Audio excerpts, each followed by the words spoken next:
والحمد لله. بغيت نشجع ونشكر اللعابه. بحال اللي كنقول حنا عائله ديما كنقولها لهم، واخا بزاف الناس ما تاقوش فينا، ما تاقوش فيا. معليش، حنا لاعبين على البلاد، لاعبين على الجمهور اللي كيبغينا، اللي كيبغي المغرب يكون الفوق. بحال اللي قلت لهم جينا باش نديروا ليستوار، ديما كنقولها واخا باغيين يحيدوها لي. قلت لهم 36 سنه ما شافوش شويتين فينال في كاس العالم، شافوها معنا. قلت لهم ولا بغيتوا تدخلوا في ليستوار 20 سنه اللي ما شافوش دومي فينال المغرب في كوب دافريك، درناها اليوم. بالحق ما درنا والو، ديما كنقولها. دابا سي اون ايتاب، لوميليتي، خصنا نبقاو راجلين في الارض. برافو اوجوردي سي با ان سولاجمون باسكو بحال اللي قلتي اون طلع اون بويسونس. حنا عارفين اش كنديروا. Mais félicitations vraiment اللعابه اليوم، vraiment c'était ils ont mis l'énergie.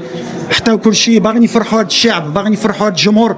كنعيشوا دابا 4 سنين واعره بيناتنا، واخا كاين دي او دي با اللي كنبغيو هي نبقاو مجموعين كيف ما كانت. حنا كنبقاو في الثقه ديالنا الحمد لله، ما كنسمع حتى شي واحد. كنبقى في الراس ديالي قاصه. حنا غاديين الحمد لله، حنا غاديين. غديروا النيه وبقاو معنا. ملي النيه ما كايناش بيان سور غتكون صعيبه. الحمد لله بالحق بحال اللي قلت ما درنا والو. سي با دو لاغوغونس، سي جوست ليستيم دو سوا خصها تبدل في المغرب. خصنا نثيقوا في الناس، خصنا نثيقوا في هادو اللي كيخدموا. اليوم شي فريمون كونتون بور الفوتبول الماروكان باسكو انا لعبت في هاد الفرقه، كنت ادجوان، دوزنا دي زاني نوار. يمكن هاد الدراري الصغارين اللي شافوا كاس العالم يسحب لهم هي ديال الكره المغرب. On est passé par des moments difficiles. اليوم il faut profiter, il faut vite récupérer pour faire un grand match en demi-finale. Mais je suis vraiment content pour le football marocain. حنا راجعين de très loin. Maintenant qu'il y a la culture de la gagne, alhamdoulilah, ملي فهموا هي هادي on avance.